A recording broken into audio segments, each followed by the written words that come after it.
Yo, what's up? It's your boy Dizzy Vibes back on Vibe Control. We keep the culture talking and the facts balanced. So today we about to take it up to Lennox Ave, where we're gonna talk about one of Harlem's most complicated stories, a tale of brotherhood, betrayal, and business. We talking about Max B and Jim Jones and how they went from wavy bros to sworn enemies and how they beef still echoes years later. But before we get started, I do need y'all to like, comment, and subscribe so we keep that wave strong, you feel me? Alright, let's get it. I wrote 10 albums for that nigga. He got him in his drive already. I don't owe nothing. Alright, so the late 80s and 90s was wild. It was the crack era, but it was also the creative era. You had people like Big L, Dame Dash, Cameron, all coming from the same block. So the main person this video is about is Max B, since he is just now released. Max B, born Charlie Wingate, was born in the Abraham Lincoln Projects. His mom struggled with addiction, so he was raised by his grandparents, a church-based, strict household. See, Max B would go on to have a whole bunch of jail stints, but he had one in 2005 that was seen to wake him up, and then that's when he would end up wanting to make music. He ended up getting inspired by Biggie and Machiavelli, who was Tupac, and he ended up coming up with the name Max Bigavelli. So that's where the whole wave thing came from, and then his aura and everything came from that, and it was just different.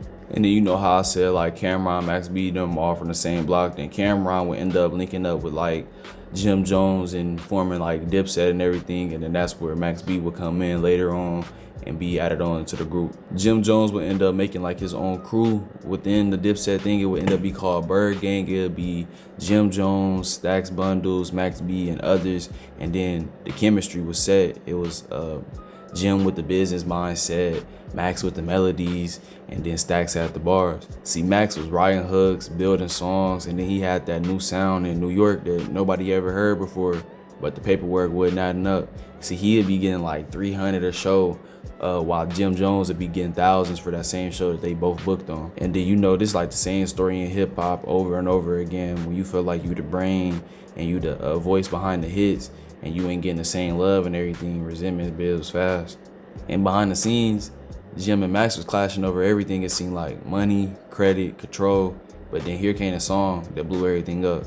And in 2006, Jim Jones would end up dropping We Fly High, actually his biggest song ever. But what most people didn't know is Max B actually wrote the hook and helped craft the sound. And when Max first got arrested in his infamous murder for hire case that he would later end up being sentenced for, he sat in that cell, hearing his own words on the radio and watching Jim go mainstream. And this was seen to hit him harder than anything else, and he realized that the game wasn't fair and that friendship wasn't the same as partnership. Then Max bond would end up being set at $2 million, and it'd be alleged that Jim Jones only offered to help him if he was signed over his publishing rights and signed for 6 albums under Jim's label. And in 2007, he was free, but bound by a contract that basically sold his future. And then he would go on saying, he ain't bailed me out, he bought me out. And that's when love would end up turning into war. Music, okay? I wrote 10 albums for that nigga. He got him in his drive already. I don't owe nothing. He got all his songs already. How you think he got so hot? Came out with all them tapes. I did that. I put them hooks together. But you know, like from the fans' point of view, y'all made some incredible music together. I made incredible music. All he did was rhyme 16s. Well, you know, I made the hooks. I made the melodies. Yeah. I made the shit, dog. I'm the man. He just was a part of it. When them publishing checks break down and the hook is 35% and the rest goes, the other 50% go to the producer and the rest of that shit go to the niggas that's on it. Them other niggas don't mean nothing. The nigga on the hook you hear 3-4 times on the song. That's the nigga. Them niggas have me lined up like I only do hooks. I'm a nice nigga all around, dog. I write songs, I write R&B, I write everything. So I look better than them niggas. That's why them niggas don't want me. Then Max B would end up going on multiple interviews that would later get released on DVD, calling out Jim Jones, Jules Santana, and others, saying that he wrote most of their music and that he was the real wave. And then it seemed like it was all smoke from there. Max B would end up releasing multiple diss tracks on Jim Jones and his camp. He would end up releasing Public Domain, where he had a tombstone of Jules Santana and Jim Jones on it, which is crazy. He would end up trying to drag in Jim Jones' girl at the time, Chrissy, into the beef too. He formed his own crew called Gang Green, and then he would end up later linking with French Montana, and then he would take his wave from the streets to the Coke Wave mixtapes. You shout Gang Green a lot. All day, Gang Green. That's the organization, man. Gang Green, Amalgam Digital, man. That's what y'all niggas just look out for, man. And then Jim's side too, it would be like a whole bunch of interviews of him saying how he feel about it at the time, coming out on DVDs and everything, downplaying it, telling him like the dude's still signed to him and everything. About certain situations. About what situation? Well, you know, a lot of people took the perception as you were talking about Max on that record. Why would they do that? Because you said at the end I shouldn't have bailed your bum ass out of jail. Like, you know, it always hurts when somebody bites the hand that feed them, but... So could that situation be reconciled with you and him? No. So, and a lot of people want to know for future references, what line do it cross to make you never f with them again? What line is that so for future? Just when you integrity, you a bum ass nigga. And then he would just go on saying that Max B didn't understand business and how business had worked and everything, and that he was a bum. And then it's just crazy because both of these dudes was both loved in the streets and in the industry, but fans are starting to pick sides on both ends. His thing, and I guess Jim had spent money on Max, Right. built him out and gave him a bunch of money. Mm-hmm. And instead of Max just, you know what I'm saying, like keeping it, you know what I'm saying, keeping it like, you know, out of the DVDs. Out of the public eye. Yeah. Max just felt like Jim wasn't trying to let him out, so he just went on, you know what I mean, started dissing him and went. And what was y'all issue with him? So he was doing that on your DVD, you saying? He was doing No, Max was doing that shit on everything that was recorded. On everything, bro. But why did It was an everyday thing, son. Now, I remember that, but why did Jim get mad at y'all platform then? I remember that. Because I think that the Rucker, we had showed Him, some right, footage. the Rucker, fighting, when he fighting? got into it. Junior Mafia. Yeah. But you know us, we were just showing, you know what I'm saying, whatever happened in the hood, that like banned from TV, like whatever niggas couldn't show, we had to show. That was our thing. Right. So I guess that's when. Nah, hold on. I think I remember that. That was on that. Was somebody narrating at the same time? Lil C's. I ain't realize I was off y'all DVD. That's crazy. I remember that. I remember that footage, but I ain't realize I was off y'all shit.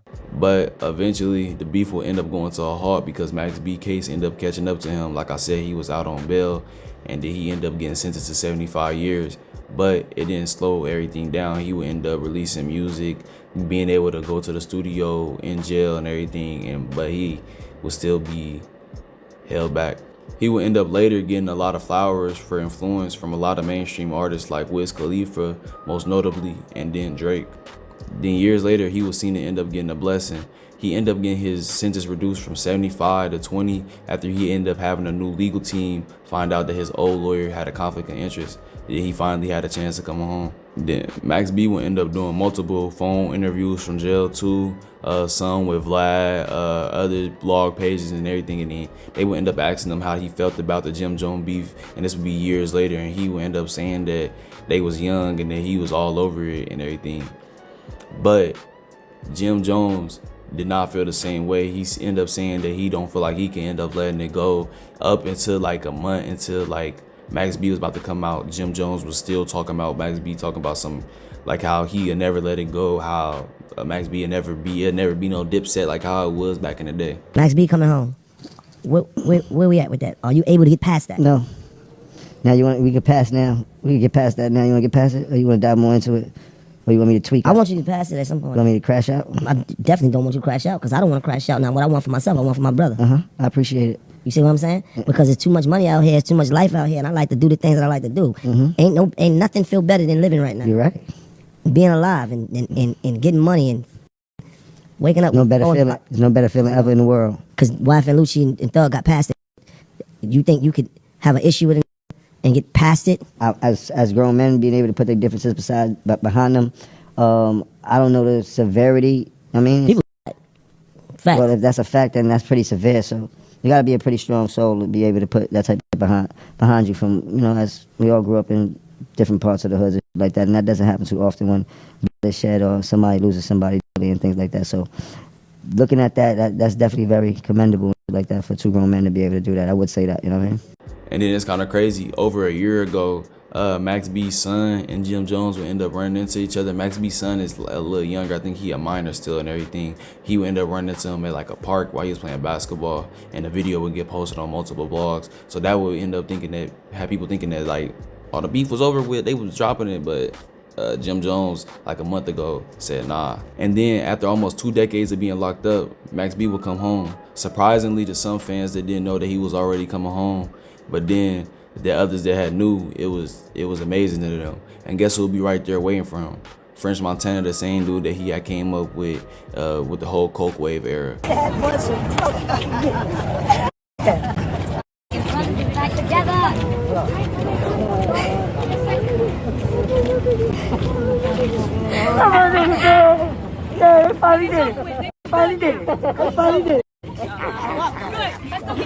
Finally did it.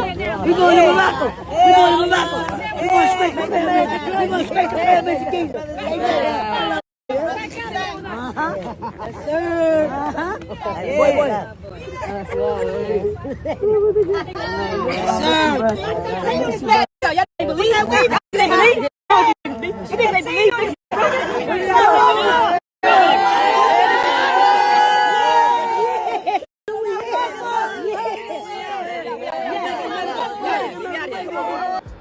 He would end up gifting him a new chain, some money, and they would end up hitting the club that night.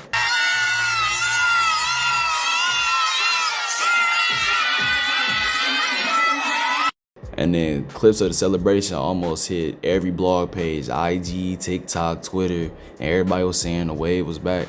And then just like how it was 2 decades ago, people seem to be still tying Jim Jones and Max B name together with every headline asking how Jim Jones probably feels.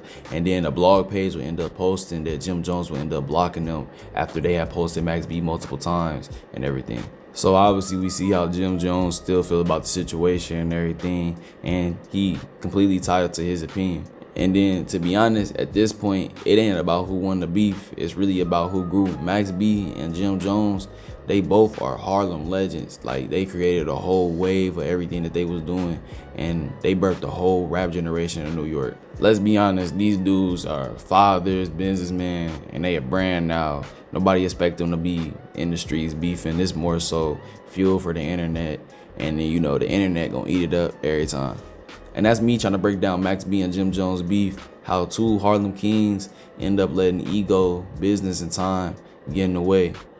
Like I said, be your boy Dizzy Vibes on Vibe Control, where we keep the culture talking and the facts balanced.